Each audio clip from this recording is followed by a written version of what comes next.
Hello friends, मैं हूं हिमेश रावत और मैं आपका एसआर इन्वेस्टमेंट एकेडमी में स्वागत करता हूं। आज का प्रेजेंटेशन है कि still wants higher pension. Friends, मैं कई वीडियो में बता चुका हूं कि जो वर्किंग क्लास है अभी उसको ये ऑफ डेटेड पेंशन स्कीम में नहीं आना है।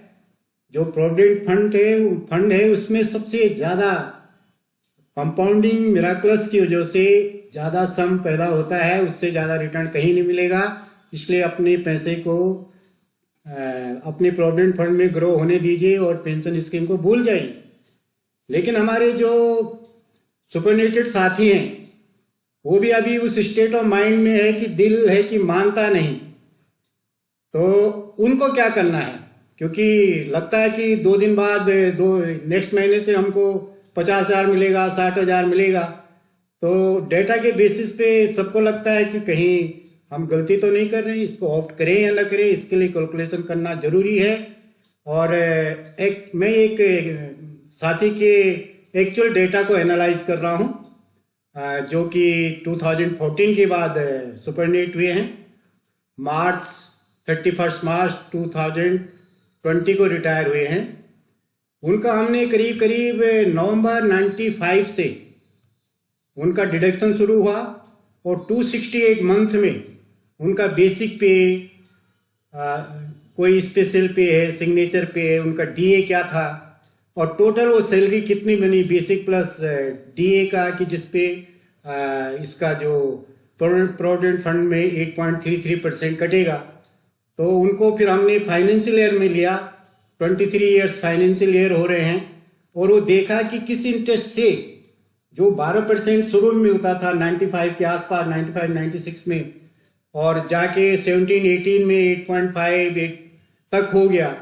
तो उसको कैसे एवरेज करना, उसको वेटेज एवरेजिंग की उसकी, और वो करीब 8.5% आता है। अगर उसको साल भर के हिसाब से किया जाए तो 8.5% उसका एवरेज जो इंटरेस्ट रेट आता है।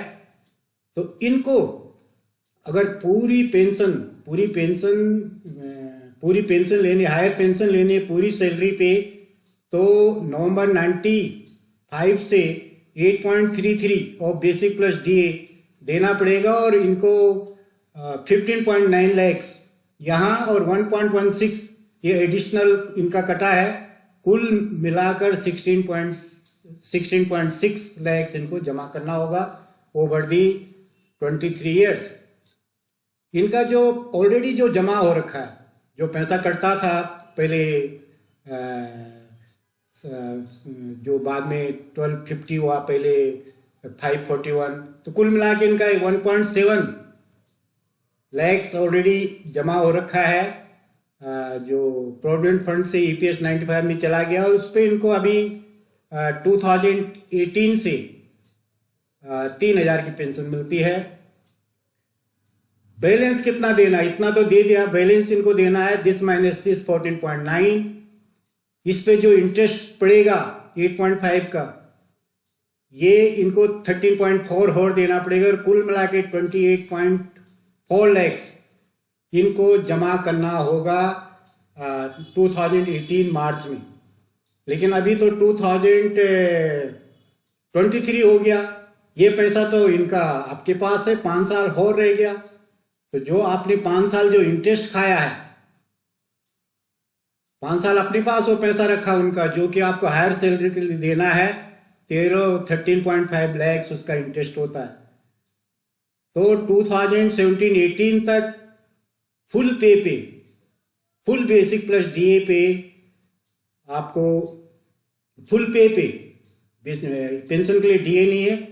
5 साल का जो एवरेज बेसिक पे होगा उस पे पेंशन लेने के लिए आपको 41.9 लाख जमा करने होंगे आज की डेट पर। और जो पहले से 1.7 लाख जब जमा किया, उसके आज की डेट पे उसका एप्रिसिएटेड वैल्यू होती है 3.9, taking into the consideration 8.5% interest of the EPF. तो टोटल आपको जमा करना पड़ा वहां पे 45.8 आपको हायर सैलरी के लिए 45,80,000 रुपया जमा करना पड़ेगा। अब पेंशन का कैलकुलेशन हम करते हैं। इनकी बेसिक जो लास्ट 60 मंथ्स की जो लास्ट 5 ईयर्स का जो एवरेज है 1.15 लैक्स है। 23 साल की सर्विस हुई, 2 साल का बोनस हुआ, 1.15 इंटू 25 डिवाइडेड 70। ये 70 तो लगता है जैसे आइंस्टीन ने E=mc² सब जगह वेलोसिटी ऑफ लाइट से सारे फॉर्मूले बिना इतनी अच्छे वो कर दिया था, मिराकलस वेलोसिटी ऑफ लाइट लेके। ये 70 भी मेरे को इसी तरह का लग रहा है कि 70 यहाँ पे क्यों लिया है। तो एनुअल पेंशन इनकी पेंशन पर मंथ पेंशन बनती है 41,071 रुपीज और एनुअल पेंशन इनकी पड़ेगी 5 लाख 4.96 लैक्स 12 महीने। अब आप कैलकुलेशन देखिए धीरे धीरे जो ये पेंशन मिल रही है 18-19 से मिलेगी। अभी आपको ये कहा जाएगा कि 5 साल का आपको हो ही गए, 5 साल में आपने 25 लाख तो दे ही गए और ये 45.8 इसको होना चाहिए, इसको 45.8 रखिए आप, ये गलती से यहाँ पर 48.5 हो गया है। अब ये बोला जाएगा कि आप 5 साल तो आप पैसा दे चुके हैं तो 25 लाख आपने दे दिया, अब 45 में से 25-20 लाख और दे दीजिए। तो आपको लगेगा अच्छा हो सकता है ये किसी की और कम अमाउंट आए और जहां से मैं आके उसको भी जमा कर दे। और ये 45 लैक्स में से 4 लाख तो आपने ऑलरेडी दे ही रखा, उसकी वैल्यू जो 1.7 लैक्स दिया था वो एप्रिशिएट होके 4 लाख होगी। तो 45 में से 4 और लगाओ तो 40 लाख। 8 साल लगेगा आपको वो पैसा जो आपने जमा किया था 8 साल में वापस मिल जाएगा। लेकिन ये इस तरह से नहीं वापस होता, आपको यहाँ देखना पड़ेगा कि इसकी डेप्रिसिएटेड वैल्यू 8वें साल में क्या हो रही है 2.5 लाख। आपको लगेगा मेरे को 5 लाख मिल रहे, आधी हो गई। जिस तरह से 8 साल में पैसा दुगना होता है उसी तरह 8 साल बाद वाला मिलने वाले पैसे की वैल्यू आज के दिन आधी हो जाती। 10 साल में 2 लाख और ऐसा करते करते जो है 24 साल में 25 साल में, जीरो लिया मैंने कैलकुलेशन के लिए, 25 साल में अगर पेंशन आप लेते हैं तो 60,000 के बराबर वैल्यू होगी उसकी। तो क्यूमुलेटिव पेंशन जो हमको मिल पाएगी 10 साल में 33 लाख, 40 लाख 15 साल में, फिर 45 लाख 47 लाख, माने 25 साल तक आपको पेंशन थोड़ा थोड़ा करके वापस मिल जाएगी। कहाँ गया इंटरेस्ट जो कमा रहे हैं वो वाला इंटरेस्ट कहाँ गया इसमें से? ये एक तरह से कुल मिला के आपके पैसे का कैसे सत्यानाश होगा उसका एक टेबल है। ये मैथमेटिकल टेबल नहीं, ये पैसे की बर्बादी की टेबल है। अब आप देखिए पैसा कैसे बनेगा, वेल्थ क्रिएशन किसको कहते हैं। यहाँ पे सबसे इसलिए बुरा लगता है, पेंशन तो टैक्सेबल है, आपके और भी सोर्स से इनकम आएगी, 30% रेंज में आप पहुंच जाएंगे। 5 लाख में से इसमें भी 30% आपका जाएगा, ऊपर से सेस एजुकेशनल सेस हेल्थ वाला जाएगा। और दूसरे में इसका प्रिंसिपल जो है, जो कैपिटल है, 0 है।